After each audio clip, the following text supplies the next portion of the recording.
আসসালামু আলাইকুম। আশা করি সবাই খুব ভালো আছেন। তো আজকে আপনাদের জন্য নিয়ে এসেছি টকঝাল মিষ্টি চায়ের রেসিপি। তো প্রথমেই বলক আসা পানিতে দিয়ে দিয়েছি চা পাতা। তারপর আমি এখানে দিয়ে দিলাম কাঁচা পাকা তেঁতুল। এটা দেওয়ার পর আমি এখানে কিছু টুকরো করা কাঁচামরিচ ফালি করে কেটে নিয়েছিলাম। তো ফালি করে নেওয়ার পর দিয়ে দিলাম। তারপর অনবরত নেড়ে নিলাম যাতে সবগুলো উপাদান খুব ভালোভাবে মিশে যায়। এরপর আমি দিয়ে দিলাম স্বাদ মতো চিনি। আপনারা যেমন মিষ্টি পছন্দ করেন সেরকম দিতে পারেন। দেওয়ার পর এখানে আবার নেড়ে নিলাম। নেড়ে নেওয়ার পর আমি এখানে লবণ দিয়ে দিলাম। ব্যাস, আমার টকঝাল মিষ্টি চা রেডি। তো আমি 2টা কাঁচামরিচ নিয়ে নিলাম যাতে আর একটু স্পাইসি হয়। তো আমার কাঁচামরিচগুলো খাচ্ছে চায়ের মধ্যে এখানে। তো এত সুন্দর বিকেলে, গধূলির বিকেলে যদি এমন 1 কাপ টকঝাল মিষ্টি চা হয় তাহলে তো কোনো কথাই নেই।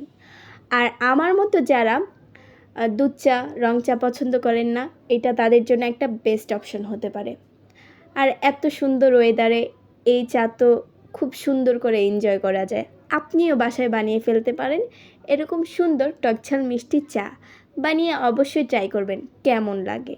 তো আজকের জন্য এখানে আল্লাহ হাফেজ।